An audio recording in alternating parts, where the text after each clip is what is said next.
नमस्कार साथियों, राजस्थान के इतिहास में आज हम राजस्थान के राजवंशों की बात करेंगे, जिसमें हमारा पहला जो राजवंश है वो है गोहिल वंश।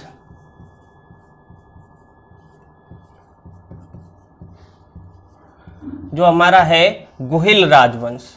ठीक है, अगर मैं गोहिल राजवंश की बात करूं तो इसका जो प्रभाव था राजस्थान में वो मेवाड़ में था। ठीक है, अगर मैं मेवाड़ की बात करूं, वर्तमान समय में मैं उदयपुर के आसपास या उदयपुर कह सकते हैं, उदयपुर और उदयपुर के आसपास का जो क्षेत्र है वो प्राचीन समय में मेवाड़ कहलाता था। अगर मैं इसी की बात करूं, उस समय मेवाड़ को जो है मेदपाट, प्रागवाट, ये इसके प्राचीन नाम थे। इनके नाम से इनको जाना जाता था।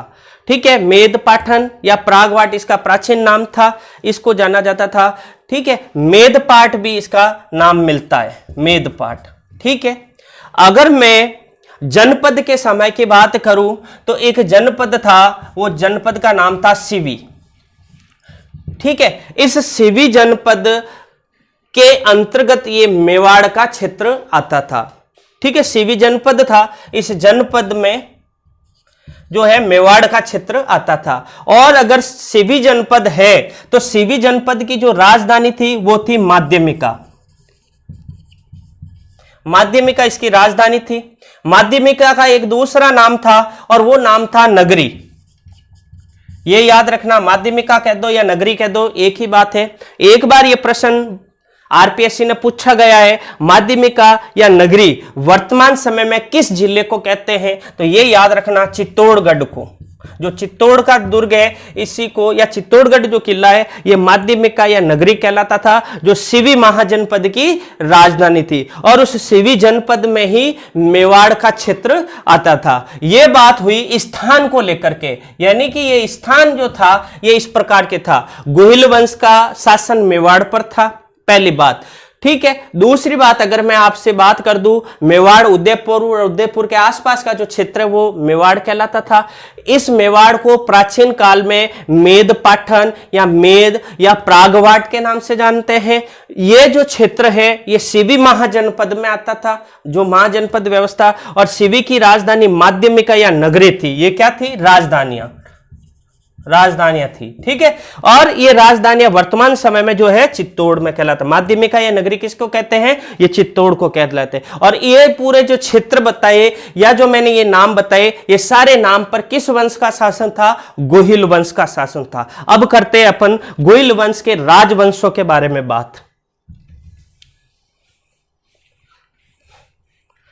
अगर मैं गोहिल वंश के राजवंशों की बात करूं तो सबसे पहले इसमें नाम आएगा, वो आएगा गुहादित्य का। ठीक है, इसी का ही नाम है गोहिल द्वितीय। चाहे गुहा कह दो या गोहिल कह दो, इसी ने गोहिल वंश की स्थापना की थी। अर्थात ये गोहिलों का आदि पुरुष, प्राचीन पुरुष कहलाता है। यानी कि गोहिलों का आदि पुरुष या प्राचीन पुरुष कौन था? तो यही था। ठीक है, गुहादित्य या गोहिल द्वितीय। इसी वंशज में, इसी के क्रम में इनका एक राजा हुआ था और उसका नाम था कालभोज। ये इसका वंशज था। गोहिल वंश में एक वंश हुआ, एक राजा हुआ और उस नाम था कालभोज। इस कालभोज को हम जो है बप्पा रावल भी कहते हैं। ठीक है, बप्पा रावल भी कहते हैं। अब इसका नाम कालभोज था, कालभोज से बप्पा रावल कैसे बना उसके बारे में आप समझने का प्रयास कीजिए। जहां पर गोहिल वंश का शासन था, ये पहले जंगलों में निवास करते थे। ठीक है, ये याद रखना, जंगल में। और जंगल में इनके प्रतिद्वंदी थे भील। ठीक है, भीलों पर इनका अटैक हुआ। किनका? भील जाति ने गोहिल वंश के राजाओं के ऊपर अटैक कर दिया। तो हुआ क्या, ये जो कालभोज है, इस कालभोज को बचाने के लिए जो है ब्राह्मण या पुरोहितों के पास भेज दिया कि अगर ये जंगल में रहा कालभोज तो उसको भील लोग क्या कर देंगे? मार देंगे। इसलिए इसकी रक्षा करने के लिए इसको किसके पास भेज दिया? पुरोहितों के पास या ब्राह्मणों के पास भेज दिया। और ये ब्राह्मणों की गायें चराता था। क्या चराता था? गाय चराता था। ठीक है, गाय चराता था। एक बार क्या हुआ, एक घटना घटी। वो घटना क्या थी, जब ये गाय चराते थे तो शाम को जब गाय को दूध देते थे तो गाय दूध नहीं देती, इसका मतलब कि गाय का दूध खत्म हो जाता था। तो कालभोज ने सोचा कि ये गाय का दूध जाता कहां है, न तो वो गाय का दूध मैं पी रहा हूं और न ही गाय का दूध जिसकी गाय है पुरोहितों की वो पी रहे हैं, तो जाता कहां। एक बार कालभोज क्या होता है, वो गायों के पीछे पीछे चला जाता है। जब गायों के पीछे पीछे चला जाता है तो एक गुफा होती है और उस गुफा में एक शिवलिंग होता है। ठीक है, वो गाय उस शिवलिंग के पास जाकर के अपना दूध निकाल देती है, उस शिवलिंग के ऊपर डाल देती है। ऐसा वो दृश्य देखता है और उसी के पास एक ऋषि बैठा होता है और ऋषि उसकी लिंग की जो है शिवलिंग की पूजा कर रहा होता है। और उस ऋषि का नाम जो था वो नाम था हरित ऋषि। आगे समझे, उस ऋषि का क्या नाम था? हरित ऋषि। ठीक है, ये कई बार पूछते हैं हरित ऋषि के बारे में। तो ये बप्पा रावल का जो है हरित ऋषि से संबंध था। हरित ऋषि, ठीक है, ये याद रखना, हरित ऋषि। और बाद में हरित ऋषि का ये शिष्य बन जाता है। कौन? कालभोज शिष्य बन जाता है। हरित ऋषि का शिष्य कौन बन गया? कालभोज बन गया। एक बार क्या होता है कालभोज का, समझना, यहां से दो प्रश्न बनेंगे बहुत अच्छे। हरित ऋषि की गाय चराता था, कौन बना था? कालभोज चलाता था। अब इस कालभोज को जो नाम दिया है बप्पा रावल, ये हरित ऋषि ने ही दिया। पहला प्रश्न, हरित ऋषि ने ही बप्पा रावल नाम दिया, ये बात याद रखना। आगे सुनना, पहले नाम उसका क्या था? कालभोज था। कालभोज से अब क्या बन गया? वो बप्पा रावल बन गया। तो याद रखना बप्पा रावल। अब एक बार क्या हुआ, हरित ऋषि की एक कहानी सुनना। हरित ऋषि का समय पूरा हो जाता, अर्थात उसने अपनी जिंदगी जी ली। इसको जो है यमराज के राजदूत लेने के लिए आते हैं। तो राजदूत लेने के लिए आते हैं, उसी समय क्या है, हरित ऋषि बहुत तपस्वी होता है, ऋषि होता है। उसने तपस्या की और तपस्या करके वो जो है खुश हो गया था। किससे खुश हुआ था? वो हुआ था कालभोज से। ठीक है, और कालभोज को ही अपन कहते हैं बप्पा रावल। ठीक है, ये याद रखना। ये बप्पा रावल को आशीर्वाद देना चाहता है। क्या देना चाहता है? आशीर्वाद देना चाहता है। अब वो आशीर्वाद कैसे देना चाहता था कि भाई मैं जो आशीर्वाद दूं वो आशीर्वाद सीधा इस बप्पा रावल के मुंह में जाना चाहिए। अगर वो मुंह में बप्पा रावल के जाएगा तो बप्पा रावल कभी भी मरेगा नहीं। मतलब कि इसको आजीवन अमर रहने का आशीर्वाद देना चाहते थे। कौन? हरित ऋषि। लेकिन उसी समय इसको जो है यमराज के दूत लेकर चले जाते हैं। जब यमराज के दूत लेकर के चले जाते हैं तो उसी समय जब ये बप्पा रावल आता है तो ये कहता है कि मैं जो आशीर्वाद दूं तू अपना मुंह खोल, मैं सीधा वो मंत्र फेंकूंगा और मंत्र तेरे मुंह में जाना चाहिए। लेकिन क्या होता है, बप्पा रावल का जो है वो मुंह में मंत्र नहीं जाकर के उसके पांव में, पैर पे जाकर गिर जाता है वो आशीर्वाद। कहां गिर गया? पैर पे जाकर के गिर गया। फिर ये हरित ऋषि कहता है कि मैं ये आशीर्वाद तेरे मुंह में देना चाहता था, लेकिन अब ये तेरे पैर में गिर गया है। पैर में गिर गया तो कोई बात नहीं, नाराज मत हो, लेकिन एक बात है, तेरे पैर इस धरती से कभी नहीं हटेंगे। कहने का मतलब है तेरा जो ये गोहिल वंश है, इस गोहिल वंश के पैर इस मेवाड़ की धरती पर आजीवन तक अटे रहेंगे। इसलिए यहां से प्रश्न बनता है कि अगर विश्व में सबसे ज्यादा लंबे समय तक अगर राजवंश या शासक ने काम किया है तो वो वंश था गोहिल वंश। करीबन 1350 वर्ष तक इसने राजस्थान में शासन किया। इतना शासन कभी किसी राजवंश ने नहीं किया। इसके आगे कई वंश आ गए होंगे लेकिन इतना लंबा नहीं चल रहा। ठीक है। 1350 साल तक इस वंश ने मेवाड़ पर शासन किया, गोइल वंश ने। किस कारण किया? इस हरित ऋषि के वरदान के कारण किया। तो विश्व का एकमात्र वंश जो सबसे लंबे समय तक चला, वो कौन सा वंश है? वो है गोइल वंश, ये याद रखना। ठीक है, अब आगे चलते हैं इसकी स्टोरी कि गोइल वंश से ये अब कैसे बनता है बप्पा रावल तक का इतिहास। आगे क्या हुआ यह समझना प्रयास करना। हमें पता है मेवाड़ के जंगलों में, ये जंगल है,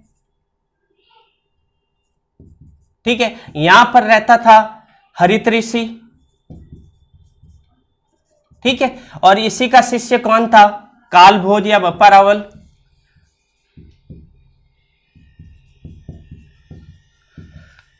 एक बार क्या हुआ, इसने चित्तौड़ के दुर्ग पर आक्रमण किया। अब यहां बात आई है चित्तौड़ की, तो थोड़ी सी चित्तौड़ की सामान्य जानकारी अपन को होनी चाहिए। देखो, हमारे राजस्थान में एक पठार पड़ता है और उस पठार का नाम है मैसा का पठार। मैसा का पठार समझ में आ गई? राजस्थान का एक क्षेत्र है दक्षिण का, वहां पर अरावली में ही एक हिस्सा पड़ता है मैसा का पठार, और उस मैसा के पठार के ऊपर पर्वत बने हुए हैं। समझ में आ गई? और इस पर्वतों का नाम या इस पहाड़ियों का नाम है चित्रकूट की पहाड़ियां। चित्रकूट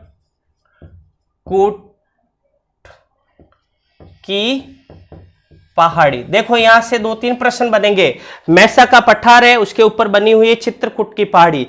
इस चित्रकूट की पहाड़ी के ऊपर एक दुर्ग बना हुआ है, किला बना हुआ है। ये मैंने किला बना दिया, देख लो ये किला, ये किले का गेट, ठीक है, ये किला बना हुआ है। इस किले को कहते हैं चित्तौड़ का दुर्ग। चित्तौड़ का दुर्ग, चित्तौड़ का दुर्ग, जो किलों का सिरमौर भी कहलाता है। क्या कहलाता है? किलों का सिरमौर। तो ये जो चित्तौड़ का दुर्ग है, इस दुर्ग की जो है स्थापना की अगर मैं बात करूं या इस दुर्ग की बात करूं, तो ये समझना कि चित्रांग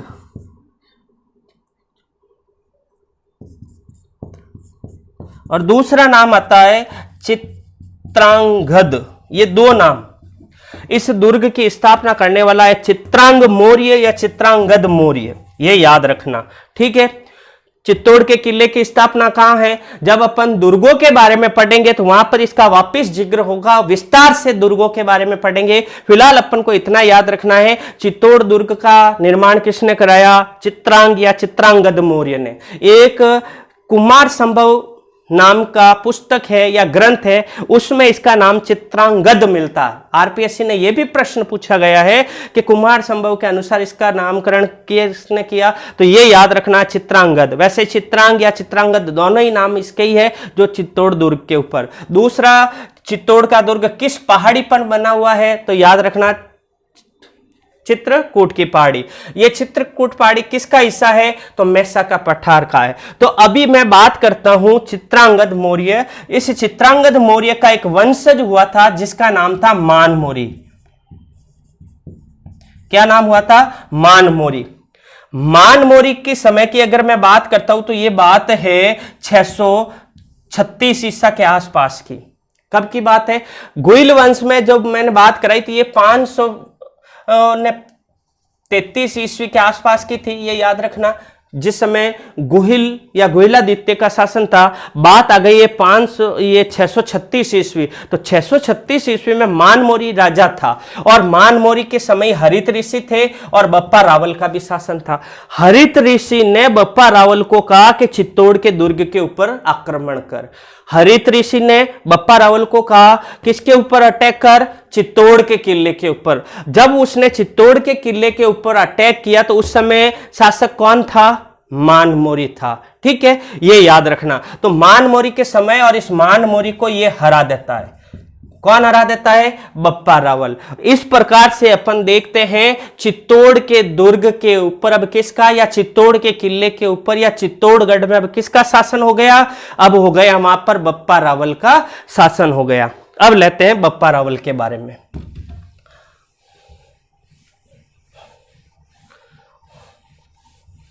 देखो भाई, अभी मैंने सबसे पहले बताया था गोहिल या गोहिला द्वितीय जो है ये इसका आदि पुरुष है, किसका? गोहिल वंश का। लेकिन प्रश्न पूछ ले कि चित्तौड़ के गोहिल वंश का या गोहिल वंश का वास्तविक संस्थापक कौन सा है, शब्द लिखा आ जाए वास्तविक,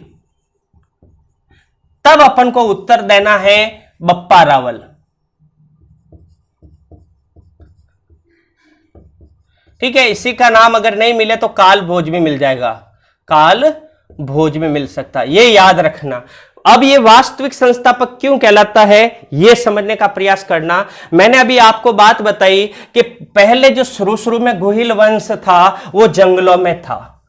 कहां पर था? जंगलों में रहता था। लेकिन क्या हुआ, इस जंगलों से शहर में कौन लेकर आया? वो लेकर आया था बप्पा रावल। क्यों? कि जंगलों से जब चित्तौड़ दुर्ग के ऊपर अधिकार कर दिया तो अब ये चित्तौड़गढ़ शहर में हो गया, जंगल से शहर में आ गया। इसलिए शहर में वास्तविक रूप से गोहिल वंश की स्थापना करने वाला था। इसलिए इस गोहिल वंश का वास्तविक संस्थापक बप्पा रावल कहलाता है। इसी का दूसरा नाम है कालभोज। इस प्रकार से ये यहाँ का राजा बना, ये बात अपन को याद रखनी है।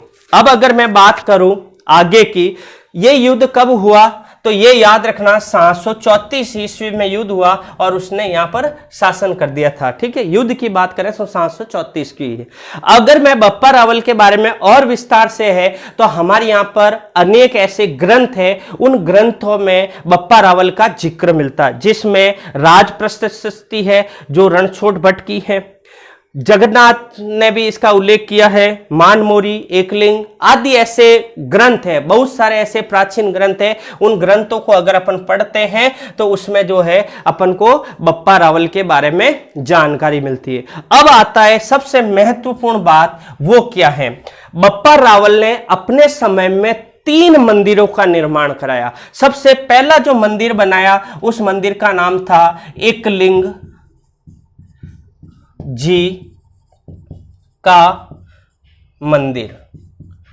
ठीक है, दूसरा जो इसने मंदिर बनाया वो था सहस्त्र बाहु का मंदिर। ठीक है, एकलिंग जी का मंदिर बनाया, सहस्त्र बाहु का मंदिर बनाया, और एक मंदिर जो है इसने और बनाया था उसका नाम था लकुलिश मंदिर। लकुलिश मंदिर। ये तीनों मंदिरों के बारे में भी प्रश्न पूछा गया। एकलिंग जी का मंदिर, सहस्त्रबाहु का मंदिर, लकुलिश का मंदिर। ठीक है, ये तीनों के तीनों जो मंदिर है ये नागदा में है। ठीक है, और नागदा उदयपुर में है। याद रह गया, एकलिंग मंदिर, सहस्त्रबाहु मंदिर, लकुलिश मंदिर, तीनों के तीनों मंदिर कहां है? ये उदयपुर में है। और उदयपुर में किस स्थान पर है? नागदा में है। ठीक है, कई बार ये प्रश्न एकलिंग का भी पूछा गया है। एकलिंग जी का जहां मंदिर बना गया है वर्तमान में इसको कैलाशपुरी भी कहते हैं, कैलाशपुरी। ठीक है ना, कई बार अगर कैलाशपुरी भी दिख जाए, नागदा अगर ऑप्शन में नहीं हो और कैलाशपुरी शब्द हो तो कैलाशपुरी भी आंसर सही होगा। तो इस प्रकार से इसने ये तीनों मंदिरों का निर्माण जो है किसने करवाया? ये इन्होंने करवाया। अब आगे और बात याद रखना, एकलिंग जी के बारे में अगर मैं बात करूं तो ये समझना, मेवाड़ के जो गोहिल वंश है उन गोहिलों के आराध्य जो देव है यही है। ठीक है, गोहिलों के जो आराध्य देव है वो एकलिंग जी है। यहां के शासक अपने आप को एकलिंग जी का दीवान मानते हैं। ठीक है, कहने का मतलब यह है वो कभी भी राजा के रूप में शासन नहीं करते, वो अपना राजा जो है भगवान एकलिंग जी को मानते हैं। और एकलिंग जी किनका अवतार है? वो अपन सबको पता है शिव का ही रूप है एकलिंग। ठीक है, तो इस प्रकार से वो अपने आप को शासन नहीं मानते। गोहिल वंश के जो राजा है अपने आप को दीवान मानते हैं, और दीवान मान करके यानी कि अपना सेवक समझते हैं अपने आप को, और सेवक समझ करके ये करते हैं। दूसरा, इनका जो ध्वज है, इनके ध्वज के ऊपर एक शोलेख लिखा हुआ है, और वो क्या लिखा हुआ है वो याद रखना, जो धर्म की रक्षा करता है, जो धर्म की रक्षा करता है, ठीक है, भगवान उसकी रक्षा करते हैं। जिसकी राखे करतार, ऐसा मिलेगा। करतार शब्द, करतार का मतलब है करपा, यानी जो धर्म की रक्षा करता है भगवान स्वयं उसकी रक्षा करते हैं। ये इनके ध्वज के ऊपर लिखा हुआ है गोइलों के, ठीक है। दूसरी बात अगर मैं बात करूं, इनके जो सिक्के हैं या इनके जो ये है, उनके ऊपर जो दो तरफ, सिक्कों के दो तरफ, एक तरफ तो भील जाति का चिन्ह लिखा हुआ है और दूसरी तरफ राजा का चित्रण मिलता है। यह भी बात याद रखना, यानी कि इनके जो सिक्के हैं गोइल वंश के, इन गोइल वंश के सिक्कों के ऊपर भील का और राजा का, एक तरफ भील और दूसरी तरफ राजा का चित्रण मिलता है। अब एक बात सबसे महत्वपूर्ण और मोस्ट बात यह आती है कि जो गोइल वंश के राजा होते हैं, एक उदयपुर का एक गांव है ऊंद्री गांव। कौन सा गांव है ये याद रखना, ऊंद्री गांव। इस ऊंद्री गांव के जो भील है, वो भील अपना अंगूठा काट करके इस राजा का अभिषेक करते हैं। यानी राजा का जब राज तिलक होता है तो राज तिलक किसके द्वारा किया जाता है? भील जाति के द्वारा किया जाता है। तो ऐसा कौन सा राजवंश है जिसका राज्य अभिषेक भील जाति करती है? तो गोहिल वंश है, ठीक है। या गोइल वंशों का राज्य अभिषेक किस जाति के लोग करते हैं? तो भील जाति के लोग करते हैं। कहां के लोग करते हैं? तो ऊंद्री गांव के लोग करते हैं। तो ये सारी बातें अपन को थोड़ी सी ध्यान रखनी है। आगे अगर मैं इनके बारे में कहूं, भील जनजाति के बारे में, या फिर एक तरह से अपन अगर इस वंश के बारे में बात करते हैं तो ये लेंगे, तो ये जितने इतिहासकार हुए उन इतिहासकारों ने अमुक रूप से जहां से जो साक्ष्य उठाए, उन साक्ष्यों के आधार पर अपनी अपनी कुछ कहानियां बना दी, जिनको अपन कहते हैं किवंदिया। तो वो किवंदिया अपनी अपनी भाषा में, अपने अपने रूप में, अलग अलग रूप से भी बनाई है। उनमें से अगर मैं सबसे पहली बात करूं तो इनके वंश की उत्पत्ति को लेकर करूं, अगर मैं वंश की उत्पत्ति को लेकर करूं तो अलग अलग इतिहासकारों ने इनको अलग अलग बताया। कुछ लोगों ने इसको अग्निवंशी बताया। अब ये अग्निवंशी की क्या घटना है, हम सबको पता है। जो विशिष्ट हुए थे, आबू पर्वत पर यज्ञ कर रहे थे और यज्ञ करते समय उनको जो आसुर लोग हैं, जो राक्षस लोग हैं, वो बार बार उनको व्यग्न यानी उसको यज्ञ में बाधा डाल रहे थे। तो उसी समय आबू पर्वत पर जो यज्ञ करा और उस यज्ञ से 4 बड़ी बड़ी शक्तियां उत्पन्न की, 4 बड़े बड़े वंश उत्पन्न किए। उन वंशों के आधार पर जो उत्पत्ति हुई वो अग्निवंश का कहलाता है। दूसरा, इनको रघुवंशी भी मानते, रघुवंशी,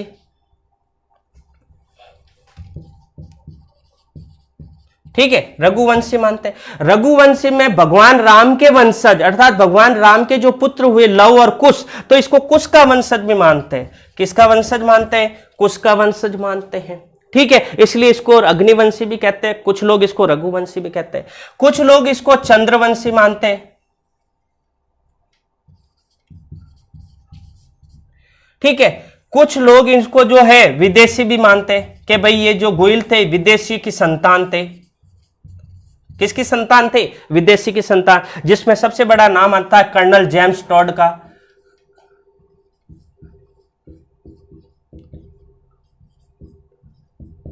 अब इसके बारे में भी आपको पता होना चाहिए। कर्नल जेम्स टॉड था, वो एक अंग्रेज अधिकारी था जो पॉलिटिकल एजेंट बनकर आया था पश्चिम भारत का, अर्थात कहने का मतलब राजस्थान में, पश्चिम भारत का हिस्सा था राजस्थान, वहां का पॉलिटिकल एजेंट बन के आया था। और जब ये कर्नल जेम्स टॉड आया था, उसने एक पुस्तक लिखी थी, उस पुस्तक का नाम था एनाल्स एक्टिविटीज ऑफ राजस्थान, ठीक है। और इसको जो है राजस्थान के इतिहास का पिता भी कहते हैं, ये भी बात याद रखें। इसके साथ इसको घोड़े वाला बाबा भी कहते हैं, ये भी बात अपन को याद रखनी है। तो इसने जो इस तथ्य की बात बताई कि ये जो गोहिल वंश है वो गोहिल वंश विदेशियों की संतान है। हमें पता है भारतवर्ष में विदेशी लोगों का आक्रमण हुआ, जिसमें हूण, सीथियन, ग्रीक ये लोग आए थे, तो इन्हीं की जातियों की संतान बताया। फिर उसके बाद में अगला अगर मैं वंश करूं तो सूर्यवंशी, सूर्यवंशी भी इसको बताया जाता है। इस प्रकार से अपन देखते हैं उत्पत्ति को लेकर के, तो कुछ इतिहासकार अग्निवंशी बताते हैं, कुछ रघुवंशी बताते हैं, कुछ चंद्रवंशी, कुछ विदेशी और कुछ सूर्यवंशी बताता है। इस प्रकार से अगर गुइल वंश की उत्पत्ति के बारे में ये बात अगर अपन जाने तो भिन्न भिन्न इतिहासकारों ने भिन्न भिन्न रूप से इसकी उत्पत्ति के बारे में बताया। फिर उसके बाद में इसके उत्तराधिकारी हुए जो लंबे समय तक सबसे विश्व का सबसे बड़ा जो ये क्या कह सकते हैं चलने वाला शासन, जो मैंने अभी बताया था कि 1350 वर्ष तक इसने शासन किया था। ऐसा कोई भी विश्व में राजवंश नहीं हुआ जो इतने लंबे समय तक शासन किया। ठीक है, तो इसमें जो भी राजा आए वो कंटिन्यूटी चलते गए और एक लंबे समय तक जो है अपने मेवाड़ कह सको, वर्तमान समय में उदयपुर कह सको, वहां पर इन्होंने शासन किया। अगला जो इसका बप्पा रावल की जो उपलब्धियां और जो कार्य और उसके जो उत्तराधिकारी हुए उनका वीडियो अपन अगला जब भी क्लास बनेगी उसमें अपन चर्चा करेंगे। जब तक के लिए एक बार फिर से धन्यवाद। जय हिंद।